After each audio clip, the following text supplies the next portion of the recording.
বেগুন এই সবজির নামটা যতই নেতিবাচক শুনতে লাগুক না কেন, স্বাদের দিক থেকে বেগুন কিন্তু পুরোটাই ইতিবাচক। বেগুন, ব্রিঞ্জল বা এগপ্ল্যান্ট হলো খাঁটি ভারতীয় সবজি। প্রথম ভারত থেকে উৎপাদিত এই সবজি পশ্চিম এশিয়া হয়ে ইউরোপে প্রবেশ করে, পরে গোটা বিশ্বই এই সবজিকে আপন করে নেয়। জানেন কি, মিস এগপ্ল্যান্ট দেশীয় খাবারের সাথে সাথে কন্টিনেন্টাল খাবারের ক্ষেত্রেও সমান জনপ্রিয়। নমস্কার বন্ধুরা, আমি সূচনা। আমার চ্যানেল সূচনার দিনলিপি ও রান্নাঘরে আপনাদের সকলকে স্বাগত জানাই। বেগুন বাসন্তী বানানোর জন্য ভালো করে ধুয়ে জল ঝরিয়ে 6 পিস বেগুন রাখা আছে। এখানে 2 রকমের বেগুন আছে, একটা একটু সরু লম্বাটে আকারে আর একটা একটু ছোট সাইজের। আপনারা যেরকম পাবেন সেরকম বেগুন দিয়ে করতে পারেন, তবে চেষ্টা করবেন সাদা বেগুনের বদলে কালো বেগুন দিয়ে বেগুন বাসন্তী রান্না করতে। বেগুনটার সামনের অংশ একটুখানি বাদ দিয়ে মাঝখান দিয়ে দুভাগ করে কেটে নিচ্ছি। বোটাটা রেখে দিতে হবে। একইভাবে সবকটা বেগুন কেটে নিয়েছি। 6 পিস বেগুন থেকে বোটা সমেত দুভাগ করে 12 পিস বেগুন হয়েছে। একটা থালায় বেগুনগুলো সাজিয়ে নিয়ে পরিমাণ মতো হলুদ আর নুন ছড়িয়ে নিয়ে ভালো করে মাখিয়ে নিচ্ছি, যাতে বেগুনটা কোট হয়ে যায়। বেগুনে হলুদ নুন মাখানো হয়ে গেছে।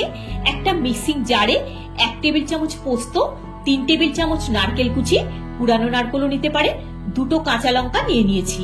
একটা স্মুথ পেস্ট তৈরি করে নিচ্ছি। পোস্ত আর নারকেলের পেস্টটা হয়ে গেছে। এবার গ্যাসের ফ্লেমটা অন করে কড়া বসিয়ে দিয়ে দিলাম পরিমাণ মতো সর্ষের তেল। তেলটা গরম হয়ে গেছে। কড়াতে স্পেস অনুযায়ী বেগুনগুলো দিয়ে দিলাম। খুব ক্রিস্পি করে ভাজার দরকার নেই, গ্যাসের ফ্লেমটা মিডিয়ামে রেখে ভাজতে হবে যাতে বেগুন দিয়ে জল না বেরোয়। একটা সাইড হালকা সোনালি রঙের হয়ে গেলে বেগুনগুলো টান করে দিতে হবে যাতে অন্য সাইডটাও ভাজা হয়ে যায়। ফার্স্ট ব্যাচটা ভাজা হয়ে গেছে, এবার তুলে নিচ্ছি। এবার বাকি বেগুনগুলো দিয়ে দিলাম।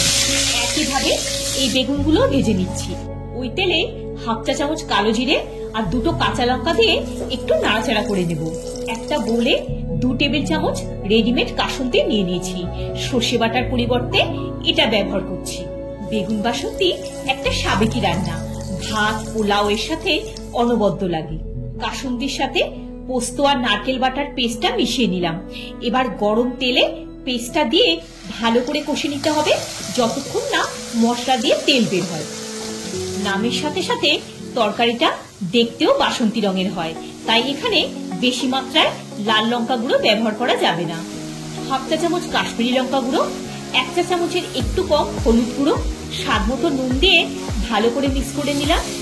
মিক্সির জারটার মধ্যে একটু জল মিশিয়ে রেখে দিয়েছিলাম, সেখান থেকে 2 টেবিল চামচ জল দিয়ে মশলাটা কষিয়ে নিচ্ছি। 4টে কাঁচা লঙ্কা দিয়ে দিলাম, ঝালটা আপনারা স্বাদ মতো দেবেন। বাকি জলটাও দিয়ে দিলাম। এবার ভালো করে মিশিয়ে নিচ্ছি। দেখুন মশলাটা থেকে তেলটা রিলিজ হওয়া শুরু হয়ে গেছে। একটা বোলে 2 চা চামচ টক দইয়ের সাথে 1/4 চা চামচ হলুদ আর 1/2 চা চামচ চিনি দিয়ে ভালো করে ফেটিয়ে নিচ্ছি। ভাজা বেগুনের সাথে নারকেল, সর্ষে, পোস্ত আর দইয়ের মেলবন্ধনে তৈরি হয় এই দারুণ স্বাদের বেগুন বাসন্তী। দইটা ফেটানো হয়ে গেছে। গ্যাসের ফ্লেমটা লো করে দইয়ের মিশ্রণটা দিয়ে দিলাম। ভালো করে মিশিয়ে নিচ্ছি। আরো একটু চিনি দিয়ে দিলাম। বেগুন বাসন্তী একটু মিষ্টি মিষ্টি খেতে ভালো লাগে। মশলাটা ভালো করে কষিয়ে নিয়েছি। আরো খানিকটা উষ্ণ গরম জল দিয়ে দিলাম। এবার গ্রেভিটা ঢাকা দিয়ে 2 মিনিট মতো কুক করে নিচ্ছি যাতে বেগুনের গায়ে মশলাটা ভালো করে কোট হয়। গ্রেভিটা একটু ঘন হয়ে গেছে। এবার ভাজা বেগুনগুলো দিয়ে দিলাম। 1 মিনিট পর অন্য সাইডটাও টার্ন করে দিচ্ছি। বেগুন বাসন্তীর গ্রেভিটার কনসিস্টেন্সি এইরকম রাখলে খেতে ভালো লাগবে।